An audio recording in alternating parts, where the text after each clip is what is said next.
Hello and welcome to another episode of Blue Byte Backstage. Today from a very special place. We're at the Gamescom in Cologne. And of course there are a lot of new games that we announced and I would love to show them to you. So let's move right to the games block. Okay, and online, well, they got announced yesterday at Ubisoft's press conference, and we're really excited to be showing it off here at Gamescom. We've translated the retail title and made it more playable in bite-sized chunks in a browser. It's a full-scope anno. It's no watered-down version or anything, but we've made it in Flash. We've been working hard in the past few months to push Flash to its limits, and we're really setting new standards in terms of what is technically possible. In terms of gameplay, we have all the core mechanics that the players know and love, and we have a bunch of additional social features in which the players will be collaborating a lot in order to fulfill various quests.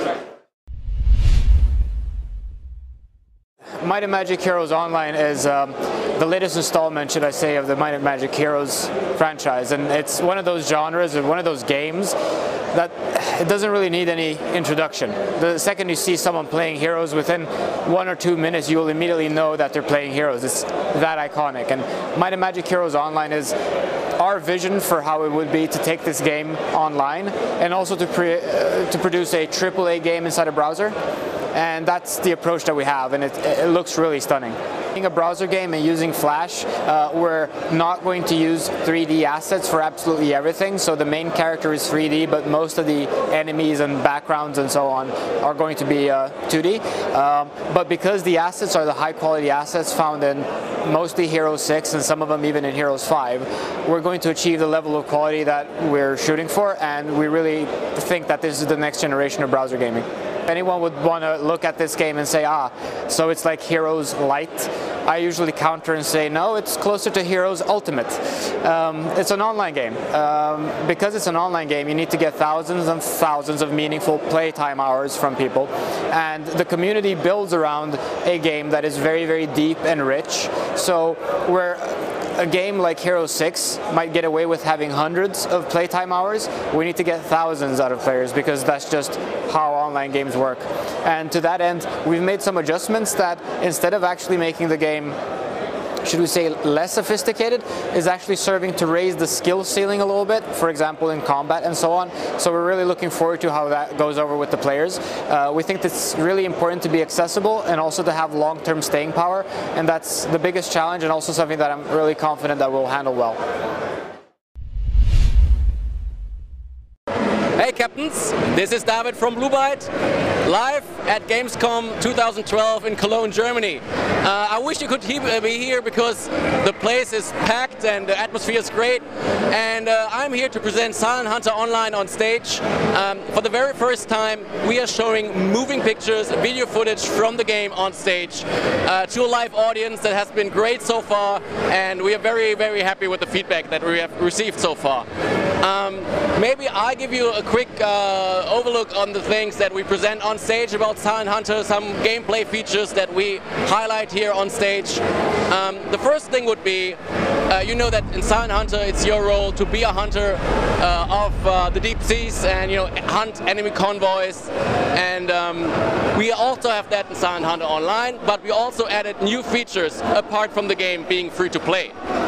One of those new features is fleet management. For the very first time you are the captain not only of a single ship, but instead a whole fleet that you can control and manage. Another thing that's very cool about Silent Hunter Online is our new dynamic campaign, in which every player on the server can actively contribute and participate. That means all your efforts and all your mission successes will count towards a common goal, and that is dominance over the Atlantic. Another cool feature is our Wolfpack feature. For the very first time, every mission in the game can be played in co-op mode with up to 4 players. That means you can help your friends in very important and very difficult missions, sink great convoys and employ group tactics. That will be the key to success.